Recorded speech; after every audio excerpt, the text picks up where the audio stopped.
Well, in that report, you'll have seen Mary Phadi, who's the president of the Truckers Association of South Africa. She joins us now via Zoom to talk us through a little bit more about this 11-point plan. Mary Phadi, thank you so much indeed for joining us. Welcome to the program. Are you also happy about this 11-point action plan that's been introduced? It is a breakthrough. And, it is more of an official document that has made the industry to work on something rather than having task teams with the minutes and with no direction. Yeah, it is good news for us. What do you think is in this plan that's going to make a difference? All the points. If you look at the point itself, the legislation or those regulations that they've put in place throughout the years has not been in favor for the employers and the employees. And if you look at all of them, those points are important. They differ because you cannot group them together, but you must unpack them so that you can be able to work on something. So all of them, they are very important, and all of them, they're achievable. All right. So most of the time when we hear about trucks blockading highways, a lot of the times we hear that the biggest issue is about foreign drivers that are not properly documented and South African drivers being left out as a result. Is that one of the biggest issues that you're hoping to overcome? Yes, Peter, if you look at the list of the implementation plan, one of the things there that we want to address immediately is the traffic register, something that you can issue a foreign person to be able to drive in South Africa. So we need to look at that because reference to what the Minister of Home Affairs, Mr. Mtsoaledi, have said today, he said that this is not a rare skill. So, on that list itself, one of the things that must be attended to is the traffic register, which is something that is solvable, which is something that we can change. And the other things about the visa requirement, we normally check the work permit instead of really going into the visa. And as employers, there are things that we've also learned with this task team, and that will make us to change the way we do the employment processes. So these drivers, they don't employ themselves. So it's clear then that the operators are the ones that have been breaking the rules. What will happen to people who break the law going forward? Because it seems they've been allowed to get away with it until now. The Minister of Police has assured us that he will attend to the few identified companies where the task team has agreed that they will have to go and check and do the law enforcement operations in those companies. And one of the things that as a task team that we've picked up is that there's a fine of about 3,500. And that fine must be, looked at by the task team and, propose to the Minister of Police to say, that's a little amount. Rather take both the employer and the employee to jail so that people can learn and not hire people that are not registered or that are qualified to work in South Africa. How easy is it to enforce, though? I mean, if you consider the number of trucks that are moving all the time, is it possible to police? We will identify few, and in those few, we'll send a clear message. Remember, we are not only looking at policing companies. We are going to emphasize the implementation of the plan that we've signed today. It is about the plan. And we need to be ticking boxes to say, have we achieved 1, 2, 3? We'll be meeting on a monthly basis. So the issue is a plan.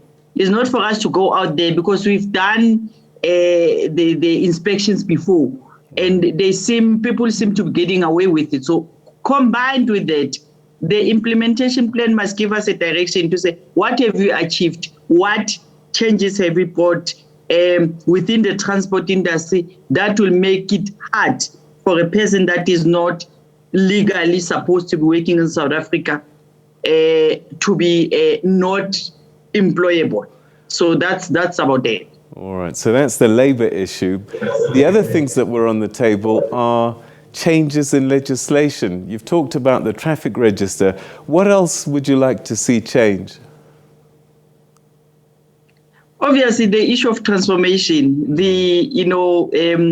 TASA has been calling for the past 5 years for the regulation of the industry, and we are happy that the Minister of Transport has mentioned that they've already tabled it to Parliament about the issue of the regulating the industry. And within the regulation of the industry, TASA is calling for the operating licenses because, we still say that anyone can own a truck. And therefore, we want to give the Department of Transport confidence or the legal right or, monitoring system whereby whenever we buy a truck, we go there to get a license to be able to be on the road as an operator rather than depending on only few ministries without including the ministry where we are supposed to be at. Do you think that this plan, as agreed by so many stakeholders, will prevent blockages on motorways? We saw one recently that not everybody was on board or supported, but was quite disruptive. Peter, is going to be a long road. But what we can assure the public is that we are going to go in those boardrooms and we are not going to keep quiet. Here is not the plan that has been signed by the government. It's a plan that is signed by the employers and the employees, which are the truck drivers, including unions. So we will be talking to the plan that we've signed. So the government will not be telling us that, wait, let's slow down, let's check other things. We'll be telling them that we have signed our names away because we want to see change. So it's going to be easy for us to have a voice compared to getting a promise from them without signing any documentation. So definitely the Department of Transport has overdone themselves this time. So all these rules and regulations, are they going to pertain only to South African operators? Somebody based in Malawi coming in and out of South Africa, will they be subject to different laws, or how's it going to play? At the moment, we want to concentrate as to how do we employ foreign drivers in South Africa. And it's not touching on what is happening in the SADC countries. For now, we are saying, what is it that we have done as employers where we went wrong? And secondly, what is it that Department of Transport has done by not coming to the party to find a solution with us? And also, what is it that the Department of Labour has been doing that is not making us to reach a certain understanding? As well as the Minister and the Department of Home Affairs, what is it that we were, ignoring by employing people that we think that? So at the end of the day, what we are saying is that those legislations that are there, it will be talking back to the implementation plan, which is the commitment that the Minister of Transport has told us that it will happen on a monthly basis for us to be able to check. All right. Mary, perhaps a final question, if you can answer briefly. Is there a timeline on this plan? Because I guess the key to this is that it works and it works quickly. What sort of timeline are you looking at to give you satisfaction that you've been listened to and things are happening? The implementation document itself has got the, if I can, check it now, has got the implementation date. Right. So in other words, there are those that we've given them a month, and I can identify 4 that says immediately. And there are those that we cannot deny fact that if they go to parliament, they will take us about 36 months. So there are those that will be ongoing, and there are those that we are not going to be, we might debate to the extent that we don't agree and to try and find a solution to it. But they differ. Dates are differ. Thank you. Okay. Mary Phadi, thank you so much indeed for joining us. Always good talking to you. Thank you for your time. Thank you. Thank you, Peter. Thank you.